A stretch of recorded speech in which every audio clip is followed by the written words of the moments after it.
Today's show is brought to you by the number 1,000 subscribers. I thought there'd be balloons. For sure, if we fade, then it's a lie. But you know we are the sun, and we'll walk. This is Lost Bugs for episode 13, entitled Some Like It Hoth.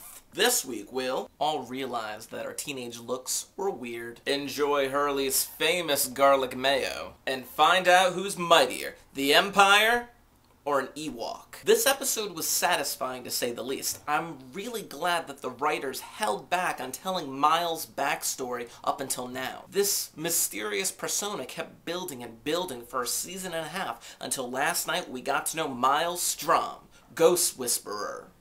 So Miles is having a flashback, but the events in this flashback are happening after the present day in 1977, so maybe we can call them flash forebacks? Did you see 316 on the microwave in the flash foreback? Having 316 on the microwave is a reference to the episode 316, but also the Bible verse 316, which also deals with God the Father sending his son, father-son relationship. And here we are, confirmation that the baby that we saw at the beginning of season 5 was indeed Miles, because the woman that we see in this flash foreback was the same woman that we saw in the premiere. This is a very cool opening to see Miles' ghost whisperer abilities manifest. And did you know that he was going towards room 4? And there's a bunny with a key under it. Is this a representation of going down the rabbit hole? The Sports Illustrated that Miles was reading was dated March 14th, 1977. More importantly, the caption that talks about Tommy Lasorda being the coach of the Dodgers says, after 23 years,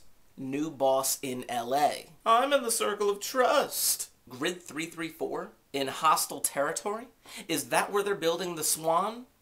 Is what I asked myself. Teenage Miles looks kind of awesome in this flash foreback. He's got a white stripe piercings and black nail polish.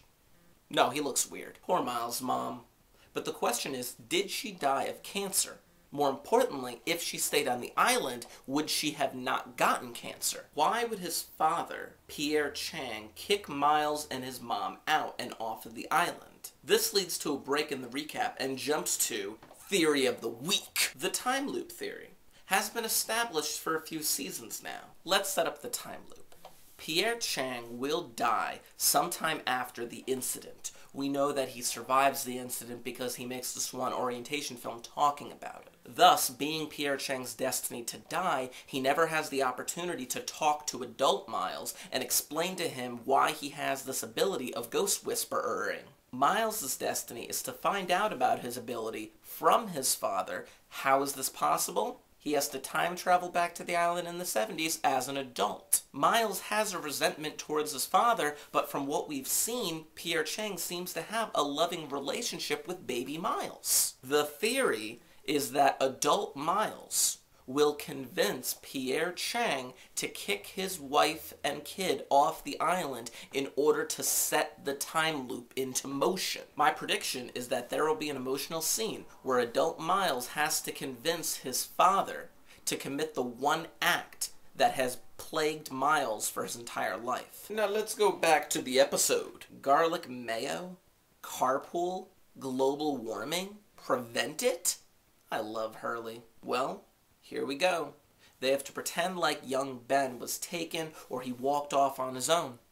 It's just one lie on top of one lie on top of one lie. Bounty hunter? What is Hurley writing about? In the moment of watching the episode, I couldn't stop thinking about what the heck Hurley was writing about a bounty hunter for. It never occurred to me until that moment later that he is actually writing about Boba Fett. What stinks? Maybe it's your famous garlic mayo. That's not possible. Okay, it's possible. Alvarez. He had a sharp pain in his mouth and then his filling got blown through his head. That has to be the electromagnetism that was covered up by the Swan Station. While watching the scene where Miles is helping the bald father reconnect with his son and tell him that he loves him, I couldn't help but think of Claire's visit with her psychic, Richard Malkin, in season 1. And even then, Richard Malkin admitted to Mr. Echo in season 2 that he was a fraud. And then we meet Naomi. Why does Dharma beer fizz so badly after you open it? Does anyone else notice this? Love. Love will keep us together. You're just jealous that my power's better than yours. Best line of the episode. Through the rain and stormy weather. It's kind of funny, even Pierre Chang thinks the polar bear experiments are ridiculous. I didn't notice it because I was typing, but Krista did. She noticed that Miles wouldn't look Pierre Chang in the eye, and then right after that, Miles admits that that's his father. An audition with a dead body? To steal a line from Star Wars, I got a bad feeling about this. Felix. On his way to deliver something to a guy named Whitmore. A bunch of papers, photos, pictures of empty graves. Purchase order for an old airplane. That was the cover-up of Flight 815.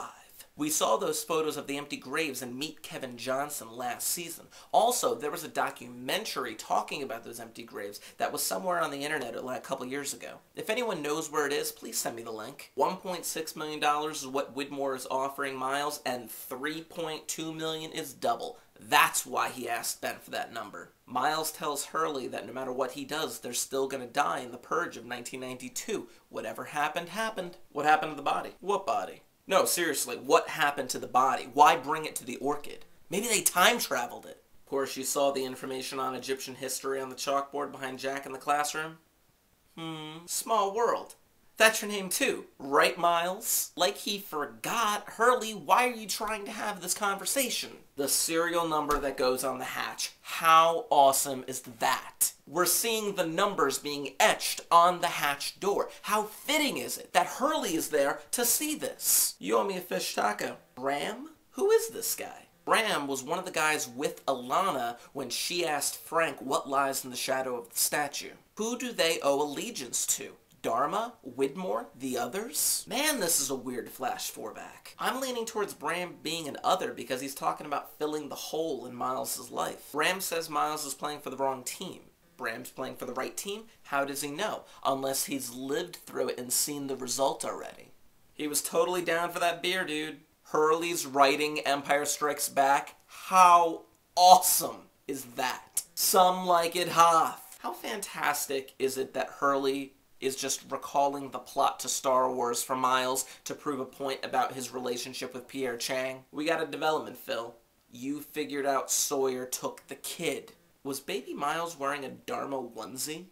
Scientist from Ann Arbor? The DeGroots? Nope, it's Daniel. Oh, the stories he could tell. Man, I got a question of the week. What are the consequences of the incident? The Season 5 finale is called The Incident. The Swan orientation film referenced an incident. Using the computer could result in another incident. The button was probably installed as a result of the incident. Will the Losties be okay? Will they time travel again? Will the sky turn purple haze? What will happen and what will be the consequences? There's no way around it. Let's just do some message board chatter. Someone pointed out another theory was just debunked. Adult Miles saw young Miles.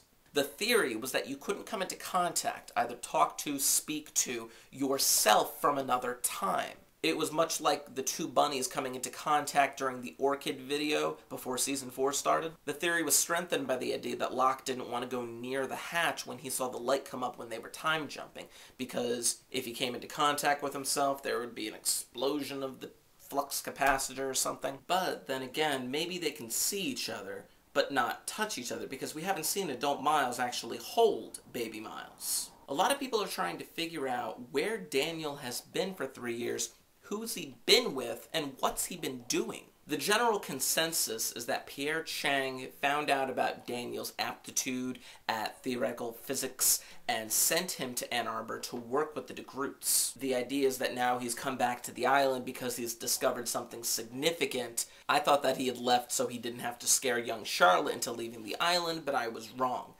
It looks like Daniel's in a better mood, though.